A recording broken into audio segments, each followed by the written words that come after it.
بسم اللہ الرحمن الرحیم۔ حکیم لقمان کی اپنی بیٹی کو کی گئی 10 نصیحتیں۔ پیاری بیٹی، اگر تم چاہتی ہو کہ تمہاری اولاد نیک ہو تو ہمیشہ اپنے شوہر سے حلال رزق کا تقاضا کرنا۔ شوہر کے رازوں کو ظاہر نہ کرنا، یعنی گھر کی بات گھر سے باہر کسی کو مت بتانا کہ یہ تم دونوں میں جدائی کا سبب بن سکتی ہے۔ عورت کے ہمدرد صرف 4 لوگ ہیں: باپ، بھائی، شوہر اور بیٹا۔ باقی کسی سے ہمدردی کی امید رکھنا عورت کے لیے بہت خطرناک ثابت ہو سکتا ہے۔ اگر تم چاہتی ہو کہ تم شوہر کے گھر میں خوش رہو تو غیروں کی باتوں پہ دھیان نہ دینا۔ اگر تم چاہتی ہو تمہاری زندگی اچھی گزرے تو ہمیشہ صدقہ کرتی رہنا۔ کوشش کرنا کہ تجھ سے خاوند کی مرضی کے خلاف کوئی بات سرزد نہ ہو، اور اگر غلطی سے ہو جائے تو غلطی کی تلافی کی بھرپور کوشش کرنا۔ ہمیشہ شوہر کے مال کی حفاظت کرنا، یعنی اسے اپنا مال سمجھنا اور سوچ سمجھ کے خرچ کرنا، فضول خرچی نہ کرنا۔ اور میری پیاری بیٹی، اگر تم چاہتی ہو کہ تمہارا گھرانہ سب سے اعلیٰ ہو تو اپنے بچوں کی اچھی تربیت کرنا۔ اگر تم چاہتی ہو کہ خاوند ہمیشہ تم سے محبت کرے تو ہمیشہ صاف ستھری رہنا۔ حکیم لقمان کی اپنے شاگرد کو 15 بہترین نصیحتیں۔ اگر تم کسی سے اپنے بارے میں رائے جاننا چاہتے ہو تو اسے ناراض کرو۔ کسی محفل میں بیٹھو تو اپنی زبان کو قابو میں رکھنا۔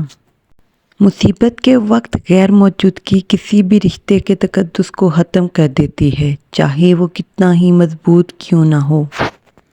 عقل مند کو اپنے گھر میں بچے کی طرح اور اپنی قوم میں مرد کی طرح رہنا چاہیے۔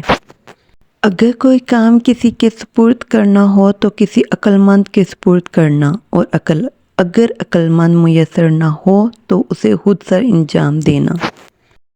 جہاں تک ہو سکے لوگوں سے دور رہنا تاکہ تیرا دل سلامت اور نفس پاکیزہ رہے۔ میں نے لوہا پتھر سب اٹھائے لیکن قرض سے زیادہ بوجھل چیز کوئی نہیں اٹھائی، اس لیے جتنا ہو سکے قرض سے دور رہنا۔ میں نے عقل بے وقوفوں سے سیکھی ہے، جن کاموں سے وہ نقصان اٹھاتے تھے میں ان سے پرہیز کرتا تھا۔ بے وقوفوں سے دوستی مت کرو کیونکہ یہ مشکل وقت میں تمہاری مشکلات میں مزید اضافہ کر دیں گے۔ جس بات کو دشمن سے پوشیدہ رکھنا چاہتے ہو اسے دوست سے بھی پوشیدہ رکھنا، ہو سکتا ہے کبھی وہ تمہارا دشمن بن جائے۔ غصے کی حالت میں ہمیشہ سچ بولا جاتا ہے۔